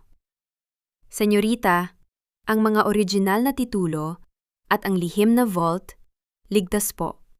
Hirap na wika ni Mateo bago ito tuluyang bumagsak sa damuhan, hinihingal at tila nawawalan na ng lakas. Althea sa gitna ng trahedya, sa halip na unahin ang yaman sa loob ng bag, mabilis siyang lumuhod sa tabi ni Mateo. Pinunit niya ang laylayan ng kanyang itim na damit upang ipantakip sa sugat ng binata. Naalala niya ang turo ng kanyang ama. Ang tao ang nagpapatakbo ng kumpanya, Althea. Ang papel ay pwedeng palitan, pero ang katapatan ay hindi nabibili. Sa sandaling iyon, naramdaman ni Althea ang tunay na bigat ng kanyang korona. Isang responsibilidad na protektahan ang mga taong nagmamahal sa kanyang pamilya. Habang abala ang lahat sa pag-apula ng apoy, dahan-dahang umatras si Eduardo. Pilit na tumatakas sa gitna ng kaguluhan. Ngunit hindi niya alam na si Attorney Castro ay kanina pa tumawag ng reinforcement. Ang tunog ng mga sirena ng pulis ay unti-unting pumapailan lang mula sa bukana ng hacienda. Isang ritmo ng katarungang papalapit na. Huwag kang gagalaw, Eduardo. Ang sigaw ni Attorney Castro ay umalingaw-ngaw. Ang gintong medaling ninakaw mo sa kabaong ni Don Severino ang magiging ebidensya ng iyong kalapastanganan. Sa Maynila, ang gabi ay tila mas lalong dumidilim para sa mga Montemayor. Sa loob ng presinto, si Rafael ay nakaupo sa sahig ng kanyang selda. Ang lamig ng bakal ay tumatagos sa kanyang likod, at ang bawat boses ng ibang bilanggo ay tila isang sumbat sa kanyang mga maling desisyon. Naalala niya ang mukha ni Althea. Ang mukha ng babaeng dati ay handang mamatay para sa kanya. Ngunit ngayon ay siya mismong nagdiin sa kanya sa rehas. Ang kanyang gaslighting ay naging isang madilim na salamin kung saan taning ang sarili niyang kasamaan ang nakikita niya. Biglang gumukas ang pinto ng presinto at pumasok ang isang abogado. Hindi ang kanyang abogado, kundi ang kinatawan ni Selina. Mr. Montemayor, narito ako para iabot ang formal na demanda ni Miss Selina Aragon laban sa iyo. Saad ng abogado ng walang emosyon. Sinasabi niya na pinilit mo siyang makipagsabwatan sa iyong mga ilegal na transaksyon. Ginamit mo raw ang kanyang pangalan nang wala siyang malay. Napatawa si Rafael, isang tawang puno ng pait at kawalan ng pag-asa. Ang babaeng akala niya ay kanyang kaligtasan ang huling taong magtutulak sa kanya sa bangin. Ang bawal na pag-ibig nila ni Selina ay naging isang lason na ngayon ay tuluyan ng pumatay sa kanyang kinabukasan. Bumalik ang eksena sa Batangas. Ang apoy ay dahan-dahan nang naaapula, ngunit ang mansyon ay tila isang sugatang higante sa gitna ng gabi. Nakatayo si Althea sa harap ng mga abo, yakap ang itim na bag na isinalba ni Mateo. Senyorita, tawag ni Attorney Castro habang may hawak na cellphone. Tumawag po ang ospital. Tungkol kay Nanay Susing, nanigas si Althea. Ang kanyang puso ay tila gustong tumigil sa pagtibok. Anong nangyari kay nanay? Sabihin mo sa akin! Nagising na po siya. Ngunit meron siyang ibinulong sa nurse. Ang boses ni Attorney Castro ay nanginginig. Sabi niya, ang sunog ay hindi nagsimula sa library. At ang taong nagmitsa nito ay hindi si Eduardo. May isa pang taong nasa loob ng mansyon kanina, Althea. Isang taong malapit sa'yo na hindi mo kailanman paghihinalaan. Napapingin si Althea sa paligid. Ang bawat mukha ng kanyang mga tauhan, ang bawat gwardiya, at maging ang mga taong kanina lang ay kasama niyang umiiyak ay tila naging mga estranghero. Sino ang traidor na pilit na sumisira sa kanya mula sa loob? Sa gitna ng kadiliman, nakita ni Althea ang isang pamilyar na anino na dahan-dahang naglalakad patungo sa likuran ng nasunog na gusali. Isang anino na may suot na isang pamilyar na singsing. Ang singsing na ibinigay niya sa isang taong pinagkatiwalaan niya ng kanyang buong buhay bago pa man siya ikasal kay Rafael. Hindi maari, Isabella? Ang pangalang iyon ay dahan-dahang lumabas sa mga labi ni Althea. Tila isang piraso ng bubog na humihiwa sa kanyang lalamunan. Ang singsing na kumikinang sa gitna ng usok at abo ay ang pilak na singsing na may maliit na asul na bato. Isang simbolo ng kanilang sumpaan noong mga bata pa sila na magtutulungan sa hirap at ginhawa. Si Isabella, ang pinsang itinuring niyang kapatid, ang tanging taong nakakaalam kung gaano kasakit ang bawat sampal ni Doña Imelda at bawat pagbalewala ni Rafael. Ang physiological response ni Althea ay isang matinding panginginig na nagsimula sa kanyang mga daliri hanggang sa kanyang buong katawan. Ang lamig ng gabi sa Batangas ay tila pumasok sa kanyang mga ugat. Ginagawa siyang estatwa sa gitna ng gumuguho niyang mundo. Ang kanyang paningin ay naglabo, hindi habel sa uso, kundi dahil sa bigat ng panibagong pagtataksil na mas masakit pa sa ginawa ni Rafael. Ang bawat alaala ng kanilang pagtatawanan sa ilalim ng puno ng kape ay tila mga lason na ngayon ay dahan-dahang pumapatay sa kanyang huling pag-asa sa katapatan. Ito ang misteryo ng nakaraan. Habang iniisip ni Althea na ang mga Montemayor ang kanyang tanging kaaway, ang ahas na matagal nang nagmamasid ay nasa loob pala ng sarili niyang bakuran. Ang irony ng sitwasyon ay sumasaksak sa kanya. Si Isabella ang nagpapahid ng kanyang mga luha noon, habang palihim na hinahanda ang mitsa na susunog sa lahat ng pag-aari ng kanyang ama. Bakit, Isabella? Bakit kailangan mong gawin ito? Ang boses ni Althea ay halos isang pabulong na panaghoy. Nilalamon ng tunog ng mga huling lagablab ng apoy sa paligid. Dahan-dahang lumingon si Isabella. Ang kanyang muka ay wala ng bakas ng pagiging maawain. Ang kanyang mga mata ay nadniningning sa tinde ng pot at ingit. Bakit? Dahil ikaw na lang lagi, Althea. Ikaw ang mahal ni Tito Severino. Ikaw ang tagapagmana. Ikaw ang bida. Kahit noong naghihirap ka kay Rafael, alam kong balang araw ay ibibigay sa iyo ang lahat ng ito. At ako? Mananatili na lang ba akong anino mo? Pero mahal kita. Itinuring kitang kapatid. Hikbi ni Althea. Ang kanyang mga kamay ay nakakuyom sa tindi ng dusa. Ang pagmamahal ay hindi nakakabili ng lupa at kapangyarihan, Althea. Malamig na tugon ni Isabella habang tinitingnan ang nasusunog na mansyon. Akala ko ay matatapos na ang lahat sa ulan noong gabing pinalayas ka ni Rafael. Pero masyado kang matigas. Ngayong wala na ang mga dokumento, tingnan natin kung paano mo patutunayan sa korte na ikaw ang tunay na may-ari ng Villa Clara. Habang nagaganap ang komprontasyon sa Batangas, sa loob ng isang madilim na selda sa Maynila, si Rafael ay nakatingin sa kisame. Ang bawat patak ng tubig mula sa gripo ng presento ay tila isang kumpas ng kanyang pagsisisi. Nalaman na niya mula sa kanyang abogado ang tungkol sa sunog sa Batangas. Isang mapait na ngiti ang sumilay sa kanyang labi. Ngayon niya lang napagtanto na gaya ni Althea, siya rin ay naging isang piyon lamang sa isang mas malaking laro ng kasakiman. Ang kanyang utang na loob sa kanyang ina at ang bulag na pagnanasa kay Selena ang naging rason ng kanyang pagbagsak. Althea, patawarin mo ako, bulong ni Rafael sa hangin. Bagaman alam niyang wala nang makakarinig sa kanya, kundi ang 4 na sulok ng kanyang malamig na piitan. Bumalik ang eksena kay Althea. Sa gitna ng kanyang pagluha, isang bagay ang sumagay sa kanyang isip. Ang itim na bag na isinalba ni Mateo. Dahan-dahan siyang lumapit sa bag na nakalapag sa damuhan at binuksan ito sa harap ni Isabela. Mali ka, Isabela, ani Althea. Ang kanyang boses ay biglang naging matatag, puno ng otoridad na nagpatahimik sa paligid. Ang tatay ko ay hindi lang matalino. Siya ay mapagmasid. Alam niya kung sino ang tunay na tapat. Ang mga dokumentong sinunog mo sa library, ang mga iyon ay mga kopya lamang. Ang mga original ay narito. Inilabas ni Althea ang isang makapal na folder na nakabalot sa plastic. Ang bawat pahina ay malinis, walang bakas ng usok o apoy. Ang makita ang pagguho ng kumpiyansa sa mukha ni Isabela, ang bawat sakripisyo ni Mateo ay hindi nasayang.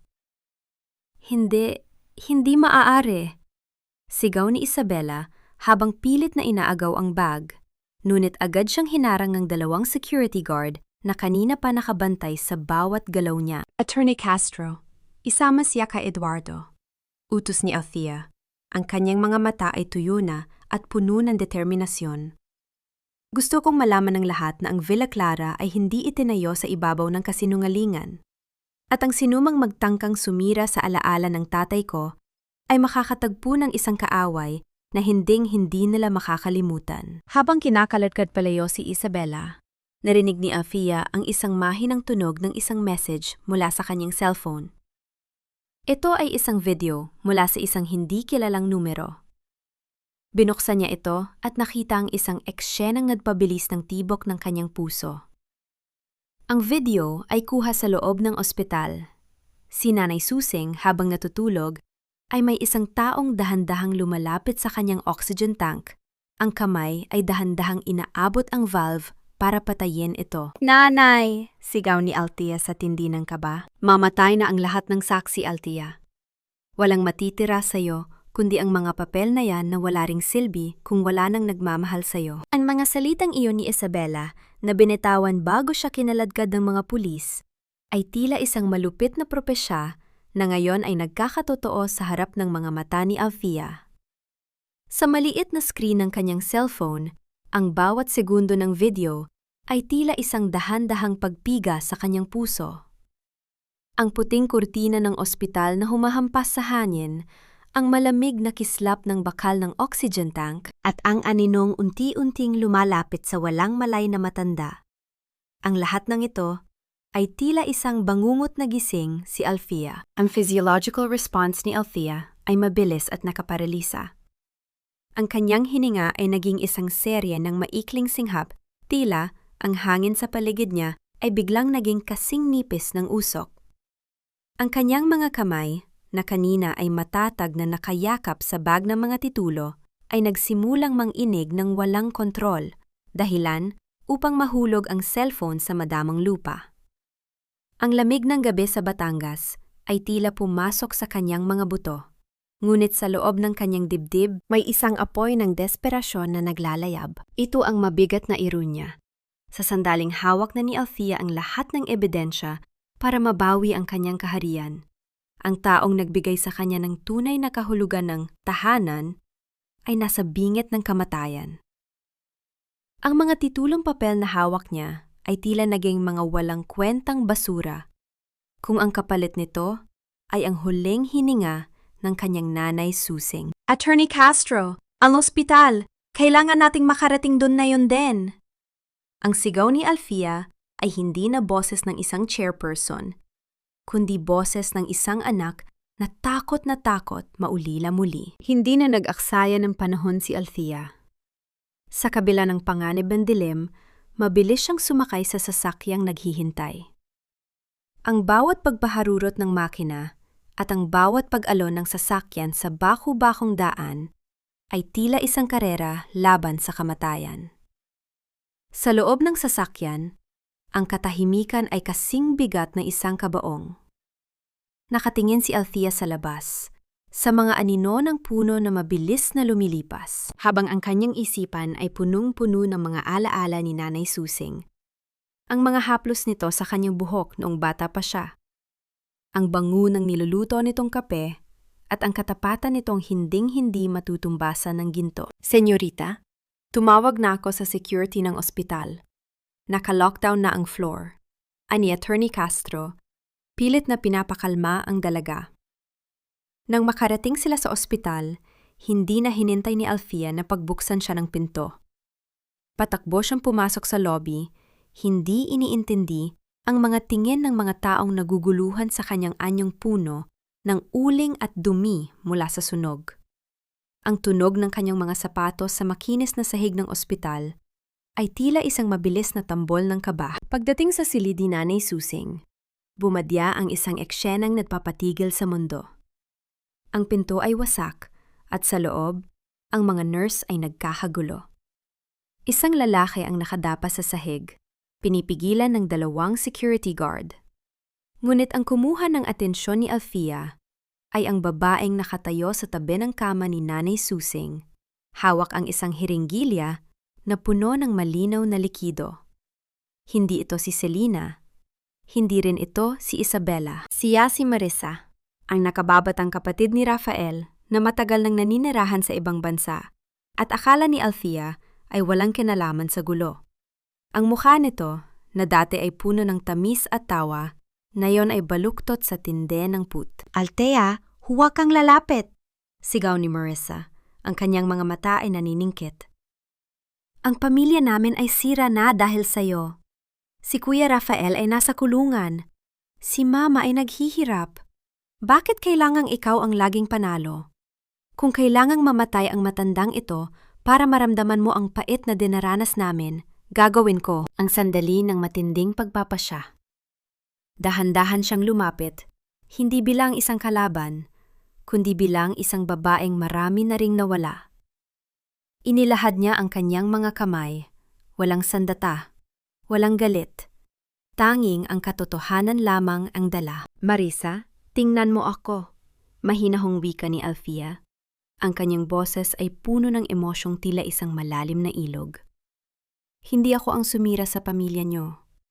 Ang kasakiman ni Rafael at Doña Imelda ang gumawa nun. Huwag mo madumihan ng iyong mga kamay ng dugo ng isang inosenteng matanda. Ang Nanay Susing ay walang ginawa kundi magmahal. Gaya mo nun. Nabitawan ni Marisa ang hiringgilya. Ang tunog ng pagbagsak nito sa sahig ay tila ang huling kumpas ng kanyang paghihigante. Napaupo siya sa sahig at humagulgol. Ang kanyang pagkatao ay gumuhos sa harap ng kabutihan ni Althea. Mabilis na lumapit si Althea kay Nanay Susing. Hinawakan niya ang kulubot na kamay ng matanda at naramdaman ang mahinang tibok ng pulso nito. Nanay, nandito na ako! Hindi kita iiwan! Dahan-dahang imulat ni Nanay Susing ang kanyang mga mata. Isang mahinang ngiti ang sumilay sa kanyang labi. Althea, anak, ang iyong ama may huling bilin sa ilalim ng lumang altar. Napatigil si Althea. Ang altar sa mansyon na hindi nadamay sa sunog dahil gawa ito sa bato. Isang huling lihim? Isang huling regalo mula sa kanyang ama? Ngunit bago pa makapagtanong si Althea, isang malakas na tunog ng sirena ang narinig sa labas ng ospital. Isang convoy ng mga itim na sasakyan ang dumating. Hindi ito mga pulis. Ang mga sasakyan ay may sagisag ng isang dayuhang korporasyon na matagal ng kalaban ng Villa Clara sa pandaigdigang merkado. Sino ang mga taong ito?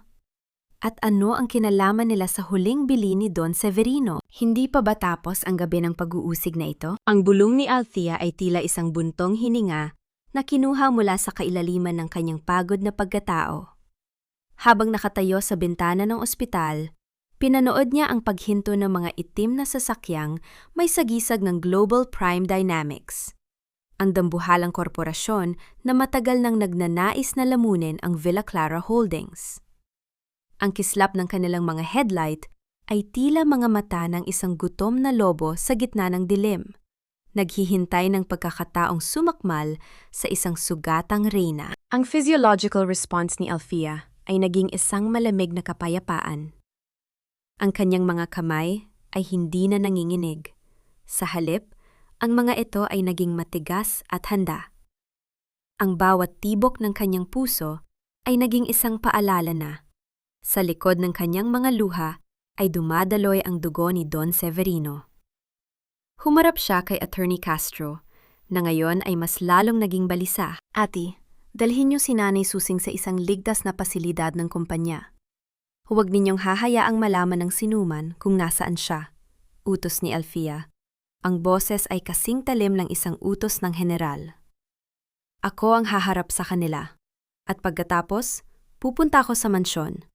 May kailangan akong hanapin na mas mahalaga pa sa kahit anong pirma. Lumabas si Althea sa lobby ng ospital. Ang bawat hakbang niya ay tila isang kumpas ng kapangyarihan sa kabila ng kanyang dumi at uling sa damit. Sinalubong siya ng isang lalaking dayuhan. Nakasuot ng napakamahal na Amerikana, si Mr. Henderson. Ang ngiti nito ay plastic, puno ng condescension at paghamak sa isang babaeng akala niya ay madaling pasunurin. Miss Villamor, it's a tragic night for your family. We are here to offer a solution. A full buyout of Villa Clara before your assets are completely frozen, due to the fire and legal disputes. Ani Mr. Henderson sa wikang Ingles na tilaba, isang formal na pangumutya. Dahan-dahang tinanggal ni Althea ang kanyang mga shades. Ang kanyang mga mata ay naniningkit habang pinagmamasdan ang lalaki. Villa Clara is not for sale, Mr. Henderson. Not tonight, not ever. Ang mga abo sa aking mansyon ay hindi tanda ng pagkatalo, kundi tanda ng isang bagong pundasyon. Nang talikuran ni Althea ang mga ito, mabilis siyang sumakay sa isang naghihintay na sasakyan patungo sa gumuhong mansyon sa Batangas. Ang biyahe ay puno ng katahimikan, isang uri ng katahimikang nagpapahiwatig ng papalapit na bagyo. Pagdating niya sa hasyenda, ang mansyon ay isa ng kalansay ng kahapon, ngunit sa gitna ng mga guho, nakatayo pa rin ang lumang altar na gawa sa batong buhay. Sa gitna ng amoy ng sunog at dilim, lumuhod si Althea sa harap ng altar. Hinaplos niya ang magaspang na ibabaw ng bato. Ang mga daliri niya ay nakaramdam ng isang maliit na uka sa ilalim ng estatwa ng Birhen. Naalala niya noong bata pa siya, palaging sinasabi ng kanyang ama na ang pananampalataya ay nakatago sa pinakamatibay na bahagi ng ating tahanan. Dahan-dahan niyang itinulak ang isang bahagi ng bato at isang maliit na drawer ang bumukas. Sa loob ay walang ginto, walang mga titulo. Sa halip, naroon ang isang luma at kupas na litrato ni Althea noong sanggol pa siya, kasama ang kanyang ina na matagal nang namayapa, at isang sulat na selyado ng pulang wax. Binuksan ni Althea ang sulat at binasa ang huling mensahe ng kanyang ama sa ilalim ng liwanag ng kanyang flashlight. Anak, ang tunay na lihim ng Villa Clara ay hindi ang lupain. Sa ilalim ng hasyenda na ito ay ang mga dokumentong magpapatunay na ang Global Prime Dynamics ay itinayo gamit ang minakaw na teknolohiya at pondo mula sa iyong lolo. Sila ang pumatay sa katahimikan ng ating pamilya noon pa man. Hawak mo ang susi para mapabagsak sila, Althea. Pero tandaan mo, ang hustisya ay hindi nakukuha sa galit, kundi sa katotohanang walang takot. Nabitawan ni Althea ang sulat. Ang bawat piraso ng puzzle ay nabuo na. Ang sunog, ang banta ni Eduardo, ang pagtataksil ni Isabela, lahat ay konektado sa mga dayuhang ito na gustong ibaon ang kanilang sariling krimen. Senyorita! Sigaw ng isang guard mula sa labas. May mga sasakyang pumasok sa Westgate. Hindi sila mga pulis, at may mga dala silang kagamitan para gibain ang natitirang bahagi ng mansyon. Napatingin si Althea sa altar. Gusto nilang wasakin ang altar dahil alam nilang narito ang katibayan ng kanilang pagkakasala. Ang kanyang physiological response ay naging isang matinding pag-init ng kanyang kalamnan. Handa na siyang lumaban, hindi na para sa sarili, kundi para sa buong kasaysayan ng mga Villamor. Tumayo si Althea, hawak ang sulat at ang litrato ng kanyang ina. Hindi ninyo ito matitibag, dahil ang batong ito ay kasing tibay ng aking paninindigan. Eksaktong sa sandaling iyon, ang tunog ng isang malakas na bulldozer ay nagsimulang gumaralgal mula sa malapit. Ang mga ilaw nito ay tumama sa mukha ni Althea, tila isang halimaw na handang lamunin ang lahat. Ngunit sa likod ng bulldozer, nakita ni Althea ang isang familiar na tao na bumaba, si Rafael. Pero hindi na siya ang Rafael na mayabang at makapangyarihan. Nakasuot siya ng orange na uniforme ng preso, may mga posas ang mga kamay, at may mga pulis sa kanyang likuran. Althea, alam ko kung nasaan ang mga files. Inutusan nila akong sunugin ang lahat para sa kalayaan ko, pero hindi ko na kaya. Sigaw ni Rafael. Ang boses ay puno ng pagsisisi at takot. Isang putok ng baril ang umalingaw-ngaw mula sa direksyon ng kakahuyan. Tumama sa salamin ng bulldozer at ang lahat ay napadapa sa lupa. Isang sniper ang nakabantay. At ang target ay ang taong may hawak ng katotohanan. Sino ang gustong patahimikin si Rafael? At maililigtas ba ni Althea ang huling piraso ng kanyang nakaraan bago ito tuluyang maging abo? Ang matalim na huni ng tingga na tumama sa bakal ng bulldozer ay umalingaw-ngaw sa buong Hacienda Villamor, isang tunog na tila hudyat ng katapusan ng lahat ng pagkukunyari. Ang katahimikan ng gabi ay biglang nabasag ng mga sigaw at mabilis na paggalaw ng mga anino sa ilalim ng malamig na liwanag ng buwan. Si Althea, na nakadapa sa likod ng batong altar, ay naramdaman ang marahas na pagpintig ng kanyang ugat sa leeg. Ang kanyang hininga ay naging mabigat at may lasa ng uling at takot. Rafael! Ang tawag ni Althea ay halos malunod sa gulo. Nakita niya si Rafael na nakahandusay sa lupa. Hawak ang kanyang balikat na dahan-dahang namumansahan ng matingkad na pula. Ang orange na uniporme ng preso ay tila isang malaking sugat sa gitna ng madilim na damuhan. Sa kabila ng sakit, pilit na gumapang si Rafael patungo sa direksyon ni Althea. Ang kanyang mga mata ay puno ng isang klase ng pagsisisi na hindi kayang bayaran ng anumang halaga ng salapi. Ito ang ngabali na kadena.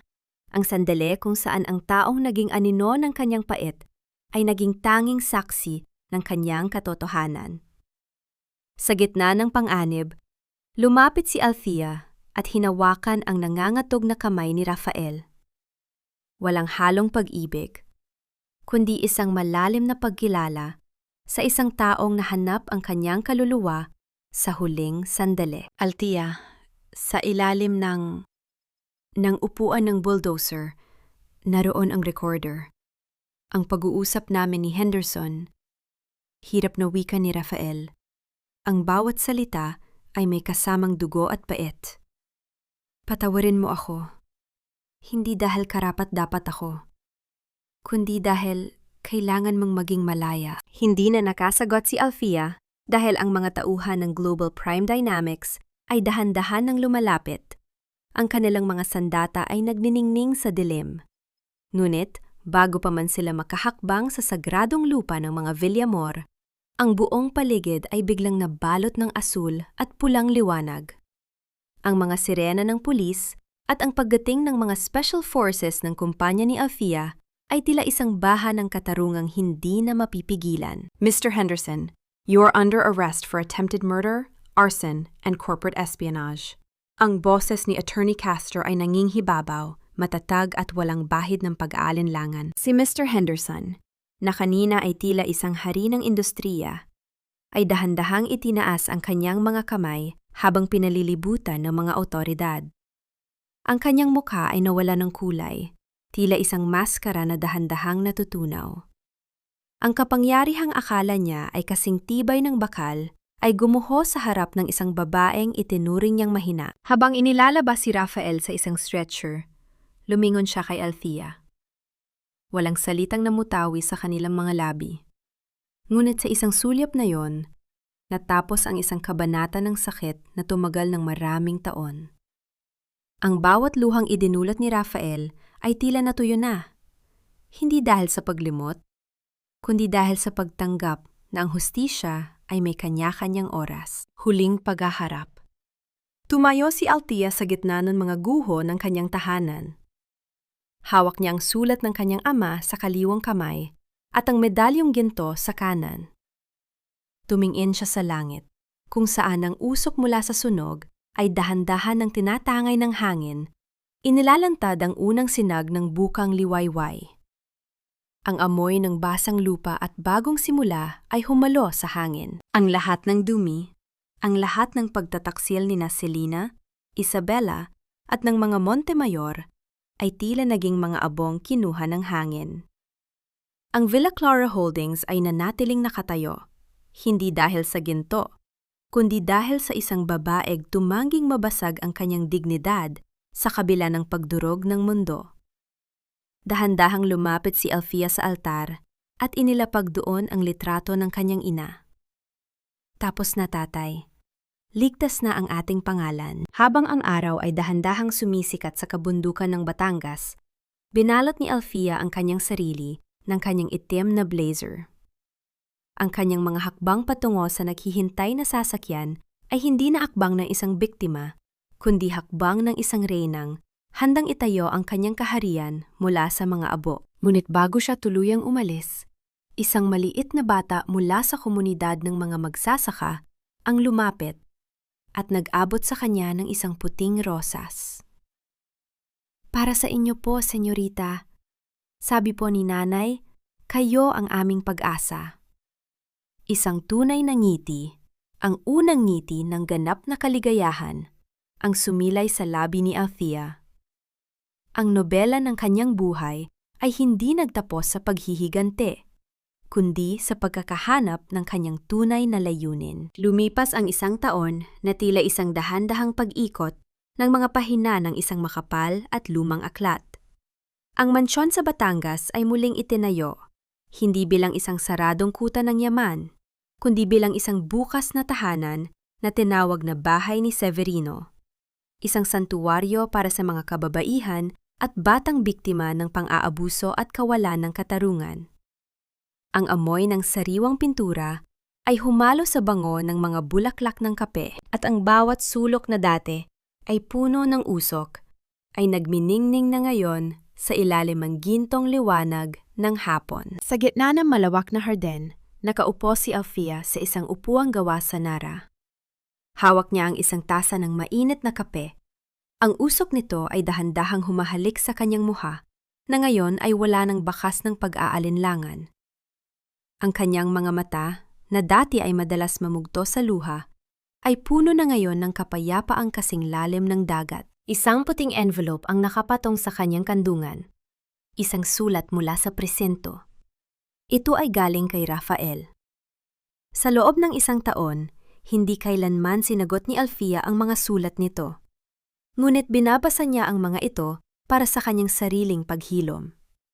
Isinulat ni Rafael ang kanyang pagtanggap sa kanyang parusa, ang kanyang dahan-dahang pagbabago, at ang kanyang hiling na balang araw ay tunay siyang mapatawad ni Althea. Napatawad ko na siya, bulong ni Althea sa hangin. Ang boses ay matatag at malaya.